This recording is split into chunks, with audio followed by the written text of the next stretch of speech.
പ്രിയമുള്ളവരെ, അപ്പോൾ ഇന്നലെ ഉച്ചയ്ക്കാണ് എത്താൻ കഴിഞ്ഞത്. ഫസ്റ്റ് സെഷൻ ഒരു പക്ഷേ കാണാൻ കഴിഞ്ഞില്ല.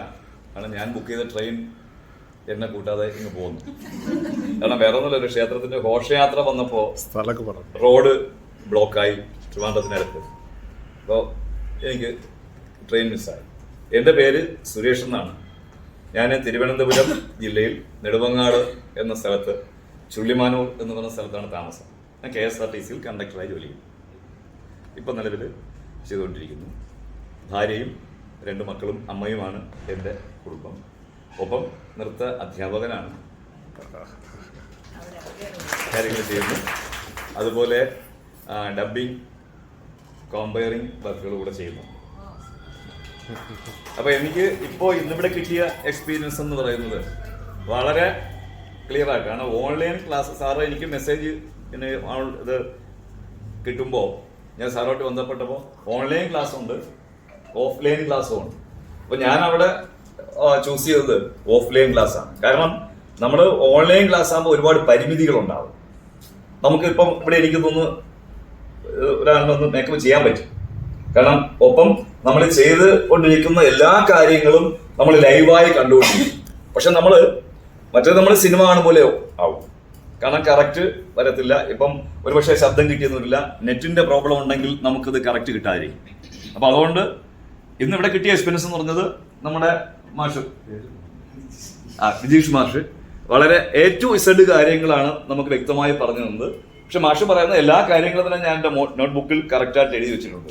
ഒരുപക്ഷെ നിങ്ങൾ എഴുതിയപ്പോൾ ഒരു 2-3 ലൈൻ ഉണ്ടാകും, പക്ഷെ ഞാൻ എഴുതിയൊരു 4 പേജാണ് ഇരിക്കുന്നത്. കാരണം മാഷ് പറയുന്ന എല്ലാ കാര്യങ്ങളും ഓരോന്നായി ആദ്യം ഇന്നത് ചെയ്യണം എന്ന രീതിക്ക് തന്നെയാണ് ഞാൻ എഴുതിയെടുത്തത്. കാരണം ഇത് നമുക്ക് പിന്നീട് ഇപ്പൊ പറഞ്ഞതുപോലെയാണ് ചെയ്യണം. ഒപ്പം നമ്മുടെ ഓരോരുത്തരുടെ എക്സ്പീരിയൻസ് എന്ന് പറയുന്നതാണ് അതിൽ പ്രധാന ഘടകം. അപ്പൊ മാഷ് പറഞ്ഞതുപോലെ ഞാനിത് ചെയ്യുമ്പോൾ എൻ്റെ ഭാര്യ അല്ലെങ്കിൽ മകളെ ഞാനിത് ചെയ്ത് നോക്കിയിട്ടാണ് അത് ചെയ്യുന്നത്. കാരണം അല്ലാതെ നമുക്ക് കൊച്ചുകുട്ടിയുടെ മുഖത്ത് കൊണ്ട് തേച്ച് കഴിയും, അവിടെ പ്രശ്നം ഉണ്ടായി കഴിഞ്ഞാൽ രക്ഷകർത്താക്കളെ നമ്മൾ അടിപിരിക്കും. അതാണ് രീതി. അത് വരാൻ പാടില്ല. പിന്നെ നമുക്ക് ഈ ഫീൽഡിൽ നിന്ന് കുറച്ച് ഔട്ടായി പോകാനേ കഴിയുള്ളൂ. അപ്പൊ അത് വരാതിരിക്കുക എന്നുള്ളതാണ്. അപ്പൊ ഏതായാലും ഇപ്പൊ നേരത്തെ നമ്മുടെ മാഡം പറഞ്ഞതുപോലെ ഈ ഒരു ഗ്രൂപ്പ് ക്ലാസ് കഴിഞ്ഞാൽ ഉണ്ടാകുമെന്നൊരു ചോദ്യം വന്നു. പക്ഷെ ക്ലാസ് കഴിഞ്ഞാൽ ഒരു പക്ഷെ ഉണ്ടാവില്ലായിരിക്കാം.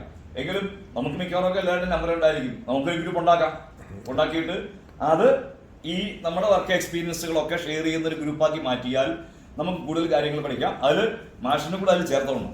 ഈ ഗ്രൂപ്പ് മാറ്റില്ല, ഗ്രൂപ്പ് മാറ്റുന്നില്ല. സാറ പറയുന്ന ഗ്രൂപ്പ് മാറ്റുന്നില്ല. നല്ല കാര്യം. നല്ല കാര്യം. അപ്പൊ നമ്മൾ ചെയ്യുന്ന വർക്കുകൾ നമുക്ക് അതിൽ ഷെയർ ചെയ്യാൻ പറ്റും.